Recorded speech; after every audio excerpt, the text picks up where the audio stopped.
कि हमारे foreign minister बोल चुके हैं कि we are not with any side, we are ourselves a side. That means हम चार पिलर्स देखते हैं वर्ल्ड के, चार पोल्स देखते हैं, one is Russia, one is China, one is America and one is India. तो ये एंगल भी है, लेकिन सीधे सीधे we are not neutral, we are हम चाइना हमारा एक एनिमी है ये बात सबके सामने है, अमेरिका का भी एनिमी है। ट्रंप ने अभी हाल में जो बातचीत की है इंडिया के लिए, एक चीज जो हमारा कंसर्न था बांग्लादेश, तो ट्रंप ने सीधे सीधे बोला कि बांग्लादेश मैंने मोदी के हवाले किया। नहीं, ट्रंप की जो इश्यूज हैं, एक तो हम ब्रिक्स में हैं, एक शंघाई कोऑपरेशन ऑर्गेनाइजेशन में, क्या इन दोनों में हम अमेरिका की मर्जी के बिना हैं? ये क्वेश्चन बहुत बड़ा बनता है। सर प्रिंसिपली तो ये दोनों तंजीमें अमेरिका के हसार से बाहर निकलने के लिए ना, प्रिंसिपली। बिल्कुल सही। अगर आप ब्रिक्स को देखें तो जितने इंडक्शंस अभी मोर रिसेंटली हुए, सारे के सारे प्रो अमेरिका कंट्रीज उसमें घुसे। एक ऑर्गेनाइजेशन जो एंटी अमेरिका होती थी वो प्रो अमेरिका बन रही है, इसमें किसका फायदा है? यानी आपके ख्याल से इंडिया फिर सक्सेसफुली इस अपनी चीज को कंटिन्यू रखेगा जो हमें नजर आई कोल्ड वार के दौर में भी, कोल्ड वार के बाद भी, पोस्ट सोवियत यूनियन जो रहा उसमें भी, कि अपने इंटरेस्ट के तहत जो है वो मुकम्मल तौर पर किसी एक ब्लॉक का हिस्सा ना बनो। आपके ख्याल से ये चीज कंटिन्यू करती रहेगी? That was non alignment. Cold war के टाइम पे नॉन अलाइन थे।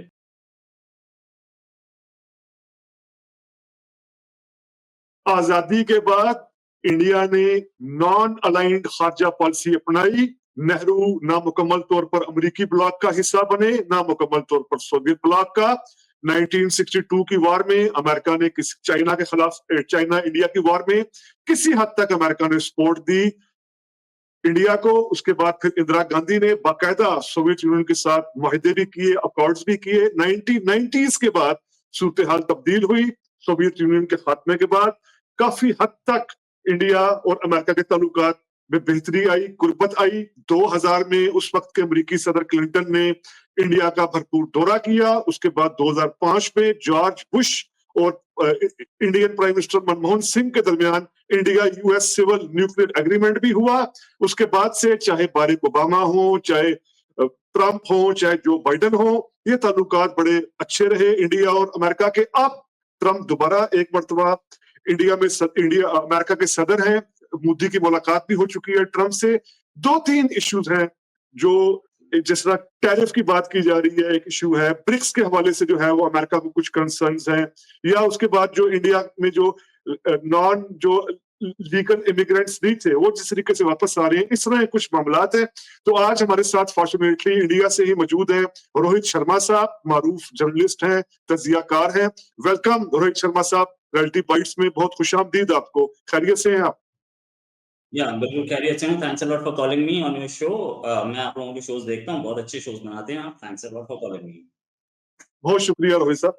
रोहित शर्मा साहब बताइएगा, अपना एक्सपर्टी दीजिएगा, ट्रंप के दौर में कैसे रहेंगे इंडिया के साथ ताल्लुकात? जो ये टैरिफ का मसला एक फंसा हुआ है, आप भी जानते हैं कि ट्रंप कहता है जी कि टैरिफ बहुत ज्यादा आप लगाते हैं अमेरिकन गुड्स पर, इसको, और प्लस ये जो ब्रिक्स पर कंसर्न है अमेरिका के, कैसे देखते हैं अमूमी तौर पर ट्रंप के दौर में इंडिया यूएस ताल्लुकात?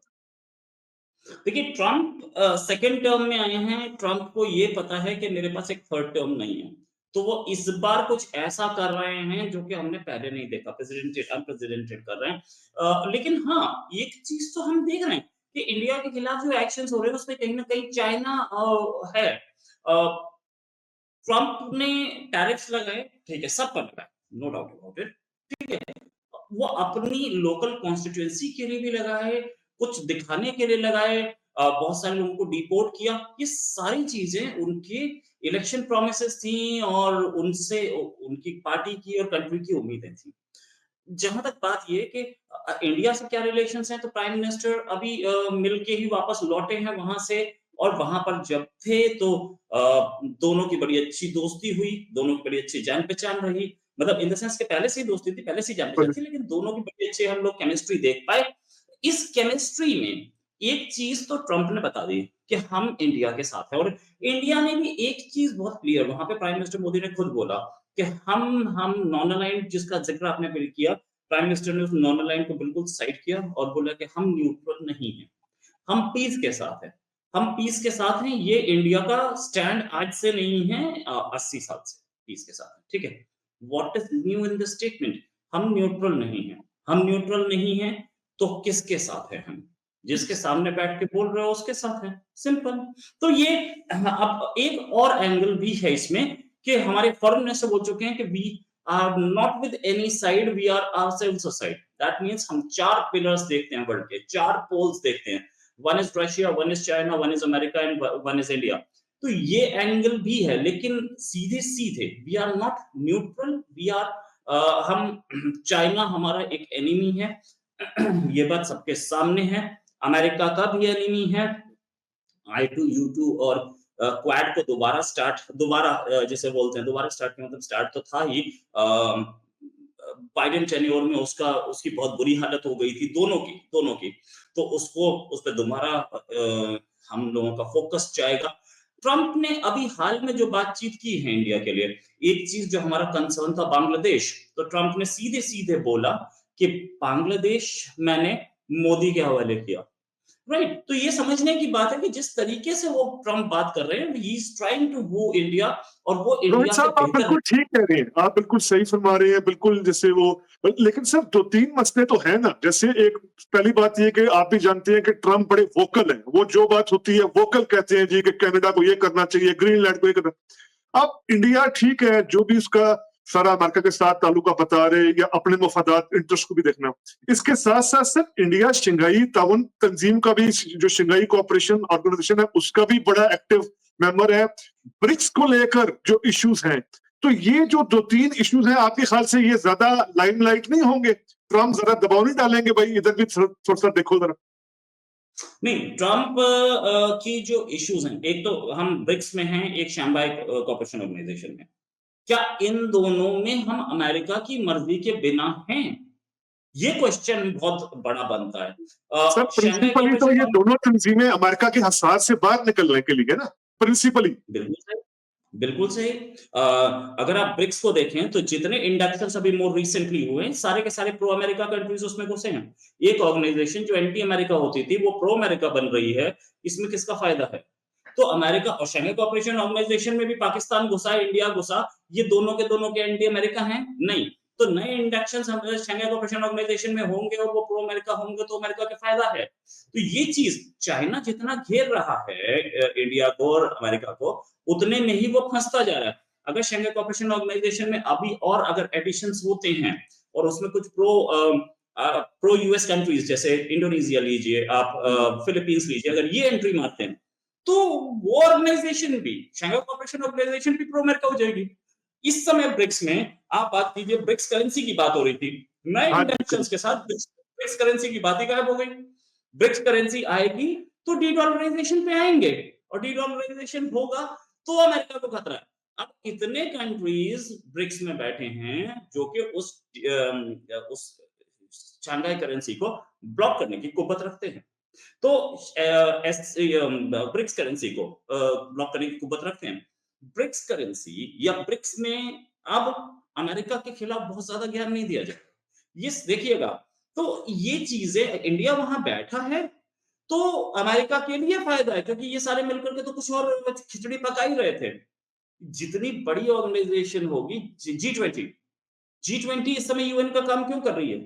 क्योंकि छोटी ऑर्गेनाइजेशन है, जितने ज्यादा लोग घुसेंगे उतनी ज्यादा सेव होंगी, उतने ज्यादा मुंह होंगे।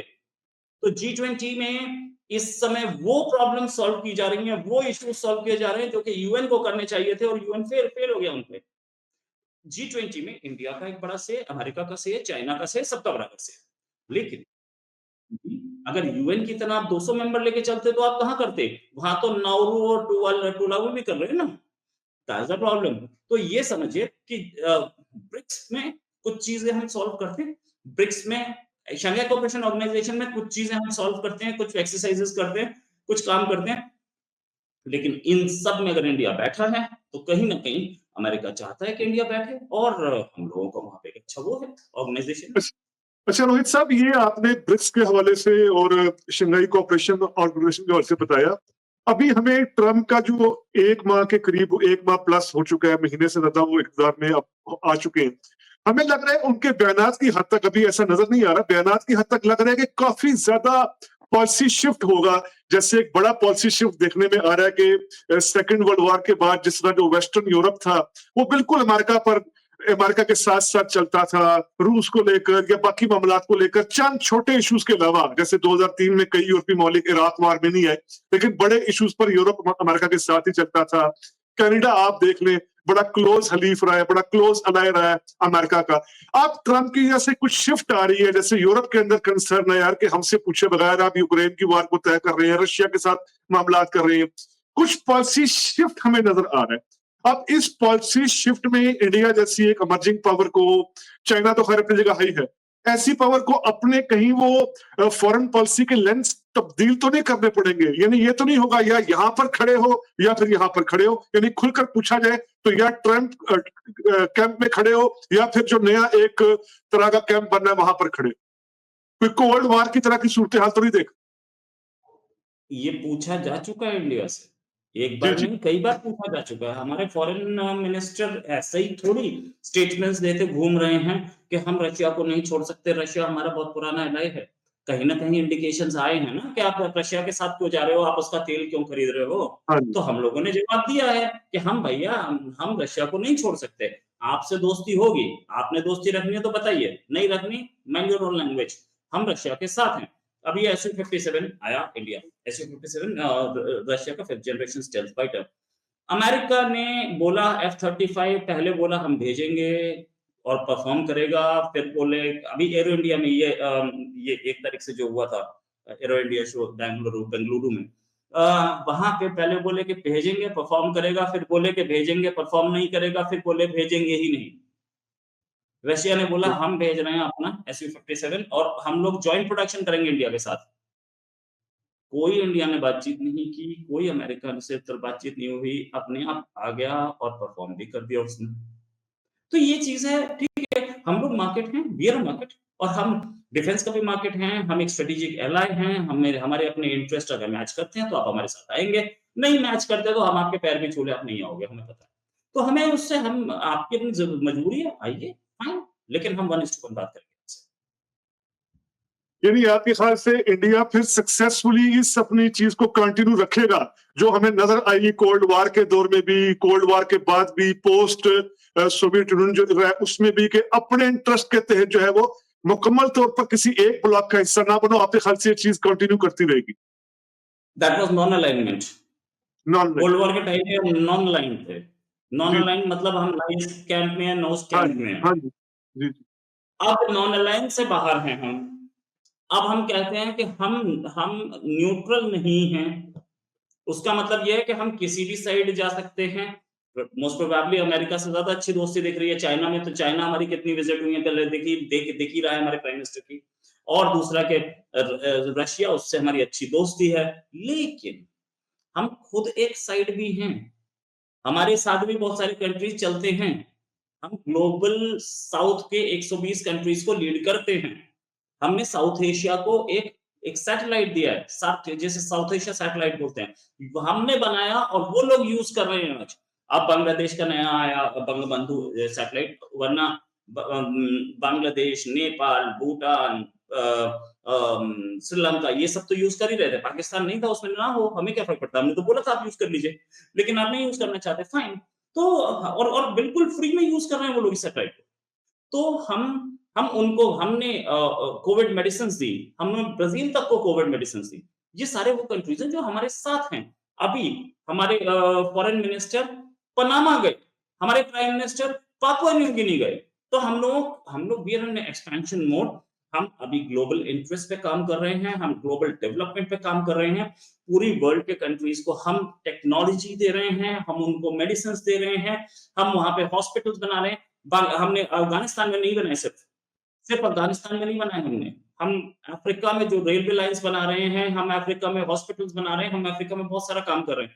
तो हम ग्लोबल साउथ के साथ हैं। हम ग्लोबल साउथ के लीडर हैं, ऐसा आज तक ना मैंने कहा ना किसी और ने कहा। मैं तो वहीं गौर किया, ना होम मिनिस्टर ने, ना फॉरेन मिनिस्टर ने बोला, ना प्राइम मिनिस्टर ने बोला। हमने ये बोला हम ग्लोबल साउथ को साथ लेके चलना चाहते हैं, उनको डेवलपमेंट कर देना चाहते हैं, उनकी इकोनॉमीज डेवलप करना चाहते हैं। अगर G20 में अफ्रीका को किसी ने रिप्रेजेंटेशन दिलाई तो वो इंडिया था। अफ्रीका का एक नुमाइंदा G20 में बैठता है। तो ये चीज है, ये चीज है।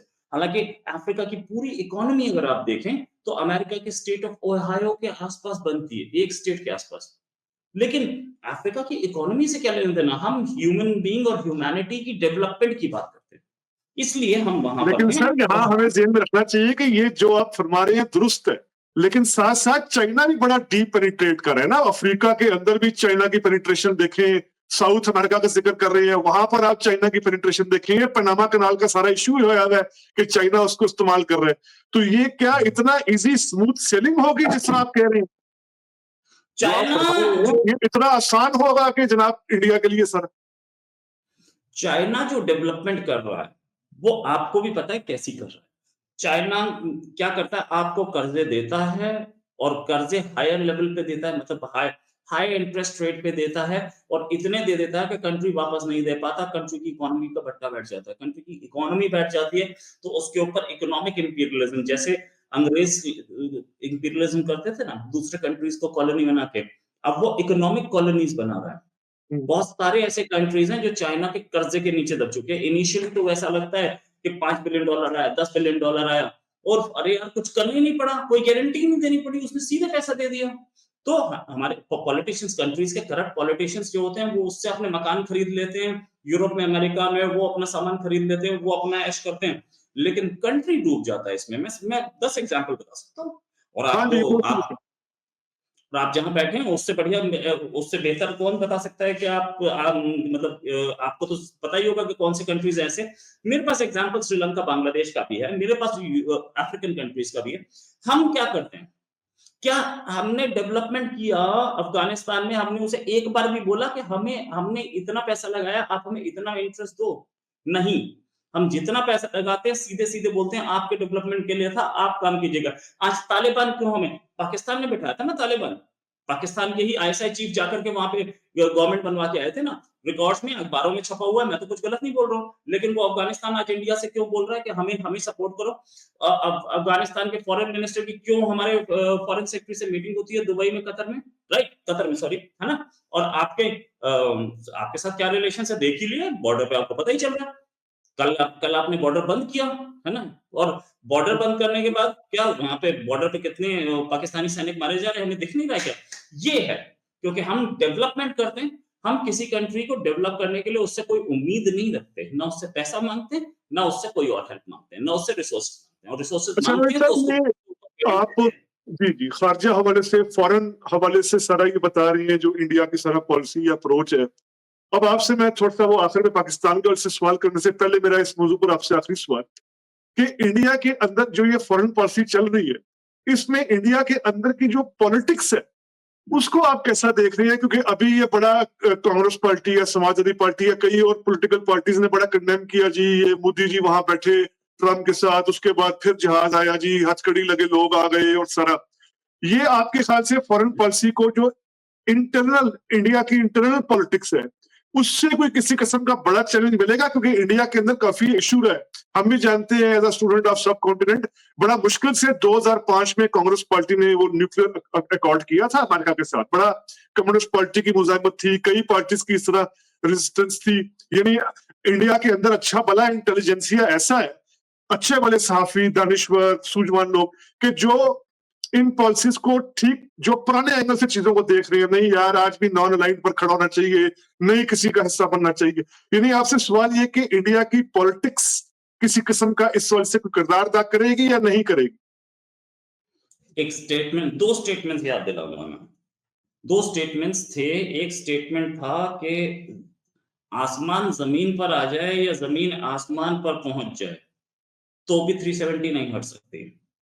दूसरा स्टेटमेंट था जम्मू कश्मीर के former chief minister doctor Farooq Abdullah का कि 370 मेरी लास्ट पेपर से हटेगी। आज भी हम्म। जिंदा है, 5 साल पहले हट गई, ठीक है? ये समझिए, इतनी 370 हटेगी कोई सपने में नहीं सोच सकता था। ये मोदी गवर्नमेंट है, डिसीजंस बहुत सॉलिड लेती है और बहुत पावरफुल, बहुत टफ डिसीजन लेती है। ट्रिपल तलाक किसने हटाया? इन्होंने हटाया, ठीक है? ट्रिपल तलाक की विक्टिम्स आज भी घूम रही हैं और ट्रिपल तलाक इलीगल था क्योंकि कुरान में लिखा हुआ है कि 1 महीने में 1 बार तलाक बोल सकते हैं।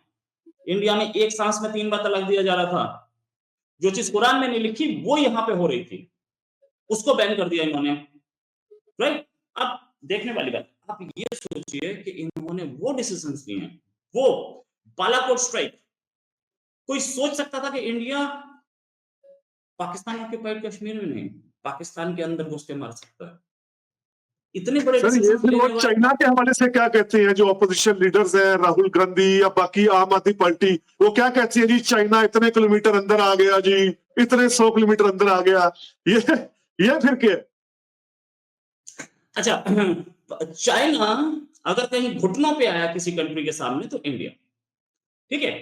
एक हमारा स्टेट है अरुणाचल प्रदेश, हाँ उस जी जरूर। अरुणाचल प्रदेश का कोई भी आदमी चाइना जाता है तो उसे स्टेपल्ड वीजा दिया जाता है। इंडिया वो जो डेलीगेशन होता है उस डेलीगेशन को ही बंद कर देता है कि ये डेलीगेशन नहीं जाएगा, स्टेपल्ड वीजा दे रहे हो नहीं जाएगा। चाइना के प्रेसिडेंट इंडिया आए, शी जिनपिंग, उसी अरुणाचल प्रदेश के एक मिनिस्टर है हमारे पास, किरण रिजिजू। तो चाइना की तरफ से स्पेशल रिक्वेस्ट थी कि किरण रिजिजू को शी जिनपिंग के सामने ना लाया जाए, क्योंकि हम अरुणाचल को अपना पार्ट मानते हैं और आप बराबर। सामने खड़ा कर दो अरुणाचल मिनिस्टर, ठीक है। अभी जो कॉम्प्रोमाइज हुआ वही किरण रिजिजू बॉर्डर पे खड़े थे चाइनीज ट्रूप्स के सामने और चाइनीज ट्रूप्स उन्हें गिफ्ट दे रहे थे।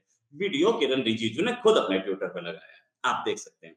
इससे ज्यादा बेइज्जती किसी कंट्री की हुई है आज तक, कि जिसे तुम अच्छा अपना यानी ये मान रहे फिर थे? इंडिया की अपोजिशन पार्टी से नहीं गलत प्रोपेगेंडा कर रही है आपकी, मैं बात को अगर डिकोड करूं तो ये गलत प्रोपेगेंडा, फिर कांग्रेस पार्टी, आम आदमी पार्टी। नहीं, हाँ, ये प्रोपोगेंडा एक इंडियन ऑपोजिशन है, वो बोल रही है, उसके पास कोई पुख्ता सबूत नहीं दिखे अभी तक, है ना। लेकिन जिस तरीके से अयाज सादिक ने पाकिस्तानी पार्लियामेंट में बोला था कि बाजवा आए थे, उनकी टांगे कांप रही थी, पसीने आ रहे थे, उसी तरीके से ये भी बोल रहे हैं ना। तो ये सोचने वाली बात है, अब अपोजिशन की सारी बातों को सही मान रहे हैं तो हम एक बार अयाज सादिक की बात मान लेते हैं। अभी अभी एक और अपोजिशन लीडर ने बोला कि बलूचिस्तान के 5-7 जिले जो हैं वो अपने आप को इंडिपेंडेंस डिक्लेयर कर देंगे और हम कुछ नहीं कर पाएंगे, अक़वाम मुत्तहिदा उसे एक्सेप्ट कर लेगी। मान रहे हैं क्या? नहीं, let's accept the facts. Opposition सारा सही बोल रहा है तो आपका भी सही बोल रहा होगा। अच्छा रोहत साहब, अब आपका हम फायदा उठाएं और आपसे मेरा आखिरी लेकिन बहुत अहम सवाल, इंडिया का आपने सारा खारजा पॉलिसी, फॉरेन पॉलिसी के हवाले से बताया, इंडिया की जो स्ट्रेटेजिक अहमियत है, इंडिया एक बड़ी इकोनॉमी है, नो डाउट इसमें। सर बड़ा मुल्क होने के नाते क्या सर आप नहीं समझते कि बस जो हो गया माजी में सो हो गया, अब पाकिस्तान के साथ भी आगे बढ़ा जाए? बड़े मुल्क के तौर पर क्या मोदी को पहल नहीं करनी चाहिए? मैं कोई नहीं होता कहने वाला, मैं तो एक नहीं, आप जर्नलिस्ट हूं, बहुत छोटा सा। इंडिया के सर एक मोतबर, एक क्रेडिबल जर्नलिस्ट हैं, आपकी वॉइस है, आपकी आवाज है, आपकी सोच है, आपके कहे से लोग सुनते हैं, असर लेते हैं। मैं एक छोटा सा जर्नलिस्ट हूं, मैं कोई नहीं हूं। प्राइम मिनिस्टर मोदी खुद साड़ी लेके पहुंचे थे नवाज शरीफ की मदर के लिए और उनकी फैमिली की शादी में पहुंचे थे। सर वो बात लेकिन सही है इंडिया, आपकी, वो पठानकोट हो गया, वो सारा हमें है, लेकिन अब क्या पीछे माजी को ही देखते रहे, आगे नहीं बढ़ना? मैं कह रहा हूं क्या इस मैं चीज कह को रहा हूं आप एक अच्छा सर नहीं समझते? पाकिस्तान में 4-5 इलेक्शंस ऐसे हुए हैं जहां एंटी इंडियन चीजें बिकी नहीं, आप जानते हैं, एंटी इंडियन स्लोगन किसी पार्टी ने नहीं लगाया, नून लीग, पीटीआई, पीपल्स पार्टी, किसी एक पार्टी ने एंटी इंडियन स्लोगन लगाया नहीं, माजी के हिस्से थे वो, 70s में लगते थे। अब ना इधर कोई एंटी इंडियन सेंटीमेंट है, ना एंटी इंडियन स्लोगन लगते हैं। देखो, एंटी इंडिया सेंटीमेंट नहीं है, स्लोगन नहीं लगते हमें, उससे स्लोगन आप 500 लगाइए। बट सबसे पहला स्टेटमेंट इंडिया की तरफ से ये आता है कि यार टेररिज्म बंद करो, हम सारे रिलेशन नॉर्मल कर देंगे। टेररिज्म ही नहीं बंद हो रहा, हाफिज सईद आज भी राजा की तरह घूम रहा है, ठीक है। तो हम हाफिज सईद के खिलाफ तो प्रूफ है ना, हमने दिया भी है पाकिस्तान के पास, और उसी प्रूफ पे अमेरिका की कोर्ट्स ने पनिशमेंट दी है। अभी एक आदमी हमारे पास आ रहा है ना, पाकिस्तान का सिटीजन, जिसने इंडिया में टेरर फैलाया, वो अमेरिका एक्स्ट्राडाइट कर रहा है और पूरे वर्ल्ड मानती है कि पाकिस्तान जो है वो टेररिज्म कराता है, ठीक है। तो और इंडिया में जितने टेररिस्ट एक्टिविटीज हुई ये हैं, आप दाऊद पुरानी बातें इब्राहिम, कर रही हैं रोहित साहब, थोड़ा सा जरा पुरानी आप बातें कर रही हैं, बेशक बातें सही भी होंगी, थोड़ा सा ये पुरानी बातें हो चुकी हैं। नहीं, पुरानी बात नहीं कर रहा हूँ मैं, तो हाफिज सईद तो आज भी रह रहा है, मर तो नहीं गया ना 15 साल पहले हाफिज सईद। दाऊद इब्राहिम आज भी पाकिस्तान में रह रहा है कि नहीं? पाकिस्तान पहले दिन से मना कर रहा है कि दाऊद इब्राहिम नहीं रहता, लेकिन एफएटीएफ की लिस्ट में आपने उधर एफएटीएफ को जो दिया ये उसमें अब तो उसका दाऊद एड्रेस इब्राहिम वाली बात कंट्रोवर्शियल है ना, दाऊद इब्राहिम वाली बात रोहित शर्मा साहब ये कंट्रोवर्शियल है। इन बातों की बुनियाद पर यार हम ताल्लुकात ही ना रखें, इन बातों की बुनियाद पर बातचीत भी ना करें, बातचीत भी नहीं होनी चाहिए। क्या कंट्रोवर्शियल है दाऊद इब्राहिम में साहब? सर ये आप साबित करना कि वो यहाँ पर रह रहा है तो कहाँ रह रहा है, यहाँ पर है, दुबई में है, कहाँ पर है, किस दुनिया के किस इलाके में है, किस मुल्क में है, ये बातें अब जो है एफएटीएफ को अगर पाकिस्तान लिख के दे रहा है कि दाऊद इब्राहिम पाकिस्तान में उसका एड्रेस ये रहा, तो फिर उसके बाद मैं क्या करूं? मैं क्या पाकिस्तान के न्यूज चैनल्स को ट्रस्ट करूं? नहीं, मतलब कि फिर आपकी इन बातों से क्या तासुर लिया जाए कि ये सूरत हाल इसी तरह फिर रहे, ये स्टेलमेट ही रहे ताल्लुकात में। तो आप आतंकी टेररिस्ट भेजते रहेंगे तो स्टेलमेट ही रहेगा। आज बहुत बड़ा मैच हो रहा है क्रिकेट का, इंडिया पाकिस्तान का, दुबई में क्यों हो रहा है?